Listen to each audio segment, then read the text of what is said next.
Hi hello ನಮಸ್ತೆ. ನಾನು ನಿಮ್ಮ ನಂದಿನಿ ಕೊಡಂಬಲ್ನಾಡ್. ಹೇಗಿದ್ದೀರಾ? ಎಲ್ಲ ಆರಾಮಿದ್ದೀರಾ? ನಾನಂತೂ ಸೂಪರ್ ಆಗಿದ್ದೀನಿ. ನೀವು ಕೂಡ ಆರಾಮಿದ್ದೀರಾ ಅಂತ ಅಂದ್ಕೊಂಡಿದ್ದೀನಿ.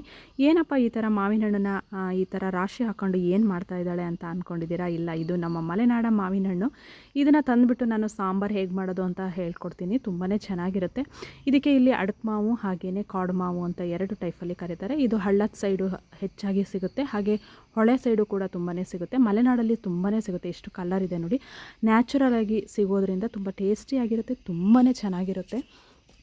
ಸಾಂಬಾರು ಮಾಡ್ಬೋದು, ಜ್ಯೂಸ್ ಮಾಡ್ಬೋದು, ಚಟ್ನಿ ಮಾಡ್ಬೋದು, ತುಂಬ ಥರ ಮಾಡ್ಬೋದು. ನಮಗೆ ಈ ಟೈಮಲ್ಲಿ ಸಿಗೋದ್ರಿಂದ ನಾವು ತುಂಬ ಥರದ್ದು ರೆಸಿಪಿಗಳನ್ನು ಟ್ರೈ ಮಾಡ್ತೀವಿ. ಈ ಟೈಮಲ್ಲಿ ಮಾವಿನ ಹಣ್ಣು ಸಿಕ್ಕಿದ್ರೆ ಯಾರಾದರೂ ಬಿಡ್ತಾರಾ? ವರ್ಷಕ್ಕೊಂದು ಸತಿ ಸಿಗೋದು ಮಾವಿನ ಹಣ್ಣು ಅಂದರೆ ಎಲ್ಲರಿಗೂ ಇಷ್ಟನೇ. ಅದೇ ರೀತಿ ಆ ಸೀಸನಲ್ಲಿ ಆ ಟೈಮಲ್ಲಿ ಸಿಕ್ಕಿದಂಥ ಹಣ್ಣನ್ನು ನಾವು ಉಪಯೋಗಿಸ್ಕೋಬೇಕು. ಅದರಲ್ಲೂ ನ್ಯಾಚುರಲ್ ಆಗಿ ಸಿಗುವಂಥ ಹಣ್ಣುಗಳನ್ನಂತೂ 100% ಉಪಯೋಗಿಸ್ಕೋಬೇಕು. ಇವಾಗ ಕೆಮಿಕಲ್ಲೇ ಇರೋದ್ರಿಂದ ಎಲ್ಲ ಹಣ್ಣುಗಳಲ್ಲಿ ನ್ಯಾಚುರಲ್ ಆಗಿ ಯಾವುದು ಸಿಗುತ್ತೆ ಅದನ್ನು ಉಪಯೋಗಿಸ್ಕೊಂಡು ಅದರಲ್ಲಿ ಏನು ಅಡುಗೆಗಳು ಅಥವಾ ಜ್ಯೂಸ್ಗಳು ಏನು ಮಾಡೋದಕ್ಕೆ ಆಗುತ್ತೆ ಅದನ್ನು ಮಾಡಿಕೊಂಡು ನಾವು ಕುಡಿಯೋದ್ರಿಂದ ನಮ್ಮ ಆರೋಗ್ಯ ಕೂಡ ಸೂಪರಾಗಿರುತ್ತೆ ಅಂತ ಹೇಳ್ತೀನಿ.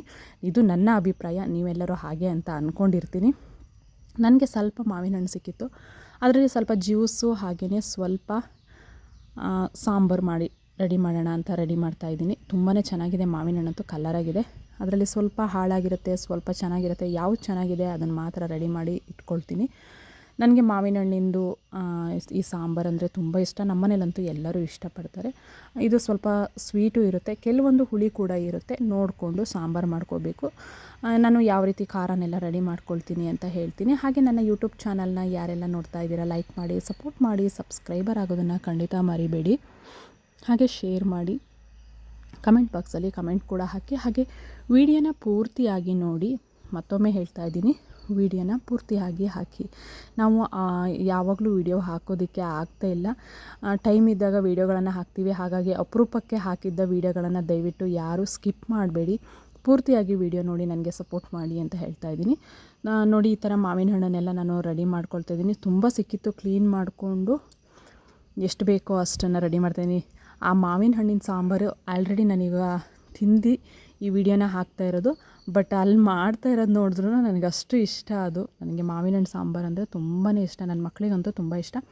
ಇವಾಗ ಇಷ್ಟನ್ನು ರೆಡಿ ಮಾಡ್ಕೊಂಡಿದ್ದೀನಿ. ಇನ್ನು ಉಳಿದಿದ್ದನ್ನು ಎತ್ತಿಡ್ತೀನಿ. ಪೂರ್ತಿ ಬೇಡ ಅಂತ ಅನ್ನಿಸ್ತು. ಇದರಲ್ಲೇ ಸ್ವಲ್ಪ ಜ್ಯೂಸ್ ಕೂಡ ಮಾಡ್ತೀನಿ. ಹಾಗೆಯೇ ಸಾಂಬಾರಿಗೂ ಕೂಡ ರೆಡಿ ಮಾಡ್ಕೊಳ್ತೀನಿ. ಎಷ್ಟು ನೀಟಾಗಿದೆಯಲ್ಲ, ಎಷ್ಟು ಚೆನ್ನಾಗಿದೆಯಲ್ಲ, ಎಷ್ಟು ಕಲ್ಲರ್ ಇದೆಯಲ್ಲ. ನಾನು ಯಾವುದು ಕಲ್ಲರೇ ಹಾಕೋದು ಬೇಡ, ಅಷ್ಟು ಬ್ಯೂಟಿಫುಲ್ಲಾಗಿ ಬಂದಿದೆ. ಹಾಗೆ ನಾವು ಮಾವಿನ ಹಣ್ಣಿನ ಸಾಂಬಾರಿಗೆ ಜಿರಿಮೆಣಸು ಉಪಯೋಗಿಸ್ತೀವಿ. ಜಿರಿಮೆಣಸು ಅಂದರೆ ಸಣ್ಣ ಮೆಣಸು. ಈ ಥರ ನಮ್ಮ ಮಲೆನಾಡಲ್ಲಿ ಸಿಗುತ್ತೆ.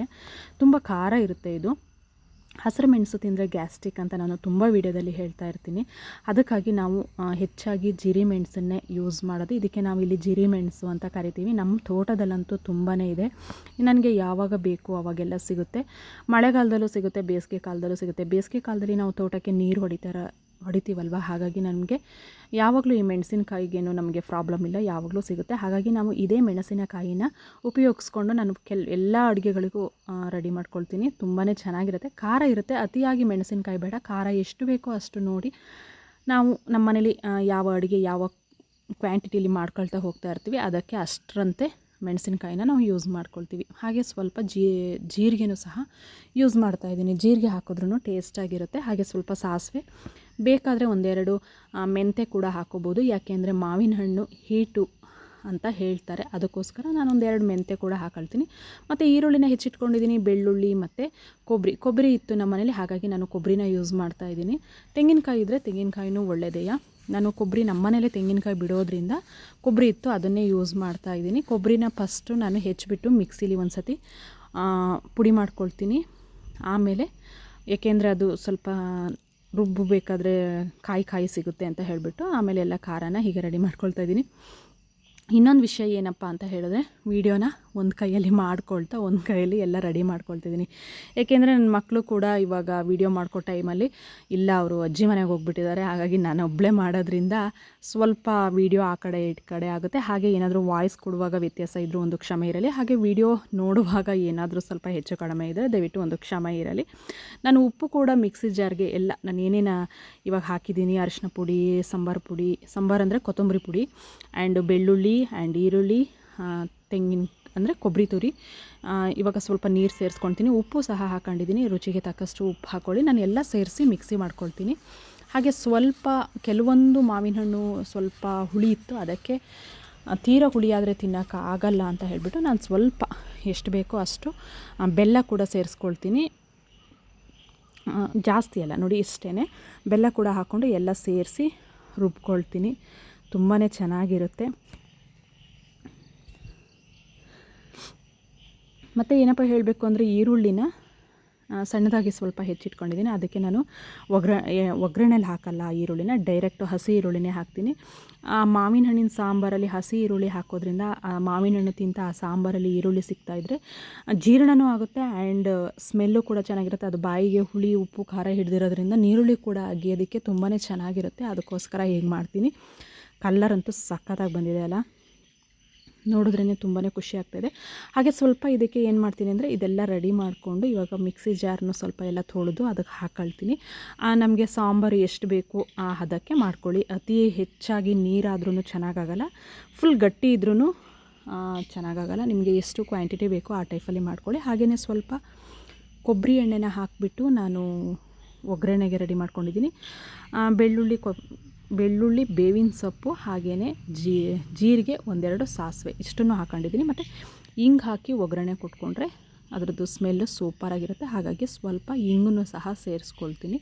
ಇದು ಜಾಸ್ತಿ ಎಣ್ಣೆ ಹಾಕ್ಕೊಂಡಿಲ್ಲ ನಾನು, ಸ್ವಲ್ಪ ಏನಂದರೆ ಸ್ಮೆಲ್ಲಿಗೆ ಇರಲಿ ಅಂತ ಹೇಳಿಬಿಟ್ಟು, ಜಾಸ್ತಿ ಎಣ್ಣೆ ಬೇಡ ಅಂತ ಹೇಳಿಬಿಟ್ಟು. ಡೈಲಿ ಮಾವಿನ ಹಣ್ಣು ಸಾಂಬಾರು ತಿಂದು ನಮಗೂ ಎಣ್ಣೆ ಹಾಕೊಂಡು ತಿಂದು ಬೇಡ ಅನಿಸ್ಬಾರ್ದು ಅನ್ನೋ ಕಾರಣಕ್ಕೆ ಸ್ವಲ್ಪ ಎಣ್ಣೆ ಹಾಕಿಬಿಟ್ಟು ರೆಡಿ ಮಾಡ್ಕೊಳ್ತಾಯಿದ್ದೀವಿ. ಮತ್ತು ಫ್ರಿಜ್ಜಲ್ಲೂ ಸಹ ಇಟ್ಕೊಂಡ್ರೆ ಒಂದು 2-3 ದಿನಕ್ಕಂತೂ ಏನೂ ಆಗಲ್ಲ ಈ ಥರ ಸಾಂಬಾರೆಲ್ಲ ಮಾಡಿಬಿಟ್ಟು. ಆದರೆ ನಾನು ಜಾಸ್ತಿ ಎಲ್ಲ ಮಾಡಿ ಫ್ರಿಜ್ಜಲ್ಲಿ ಇಟ್ಕೊಳ್ಳಲ್ಲ, ಯಾಕೆಂದರೆ ಫ್ರೆಶ್ ಆಗಿ ನನಗೆ ಆವತ್ತಿಂದ ಆವತ್ತೇ ಮಾವಿನ ಹಣ್ಣು ಸಿಗ್ತಾ ಇರುತ್ತೆ. ಅದಕ್ಕೋಸ್ಕರ ಸಿಗದಿದ್ದವರು ಫ್ರಿಜ್ಜಲ್ಲೆಲ್ಲ ಸ್ಟೋರ್ ಮಾಡಿ ಇಟ್ಕೋಬೋದು.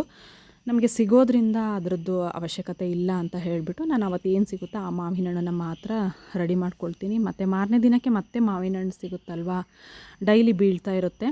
ಅದೇನು ಮರ ಹತ್ತಿ ಕುಯ್ಯೋದಲ್ಲ ಏನಲ್ಲ, ಬಿದ್ದಿದ್ದನ್ನು ನಾವು ಹೆರ್ಕೊಂಡು ಬರೋದು.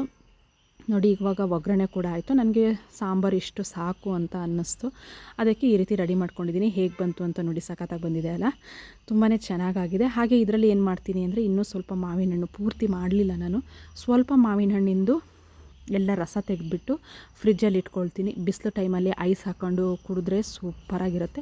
ಮತ್ತು ನೋಡಿ ಈ ಥರ ಎಲ್ಲ ಹಿಂಡಿಬಿಟ್ಟು ಈ ಥರ ರಸ ತೆಗೆದಿಟ್ಕೊಳ್ತೀನಿ. ಮತ್ತು ಸ್ವೀಟ್ ಇಲ್ಲ ಅಂದರೆ ಇದಕ್ಕೂ ಕೂಡ ಸ್ವಲ್ಪ ಬೆಲ್ಲ ಹಾಕ್ಬೋದು, ಶುಗರ್ ಅಂತೂ ಹಾಕಲ್ಲ ನಾನು. ಗಟ್ಟಿಯಾಗಿ ಸೂಪರಾಗಿರುತ್ತೆ ಜ್ಯೂಸು, ಅದಕ್ಕೆ ಇದನ್ನು ರೆಡಿ ಮಾಡ್ಕೊಂಡಿದ್ದೀನಿ. ಹಾಗೆ ಎಲ್ಲರಿಗೂ ನನ್ನ ವಿಡಿಯೋ ಇಷ್ಟ ಆಗಿದೆ ಅಂತ ಅಂದ್ಕೊಂಡಿದ್ದೀನಿ. ಏನಾದರೂ ತಪ್ಪಿದರೆ ಕ್ಷಮೆ ಇರಲಿ ಅಂತ ಮತ್ತೊಮ್ಮೆ ಕೇಳ್ತಾ ಇದ್ದೀನಿ. ಕಮೆಂಟ್ ಬಾಕ್ಸಲ್ಲಿ ಕಮೆಂಟ್ ಹಾಕಿ. ನಾನಂತೂ ಇವಾಗ ಮಾವಿನ ಹಣ್ಣಿನ ಸಾಂಬಾರು ಆಯಿತು, ಅದ್ರ ಜೊತೆಗೆ ಜ್ಯೂಸ್ ಕೂಡ ರೆಡಿ ಆಗ್ತಾಯಿದೆ. 1 ಗ್ಲಾಸು ಜ್ಯೂಸ್ ಕುಡಿದ್ಬಿಟ್ಟು ಮಧ್ಯಾಹ್ನ ಅಂತೂ ಊಟ ಗಮ್ಮತ್ತಾಗೆ ಮಾಡ್ತೀನಿ.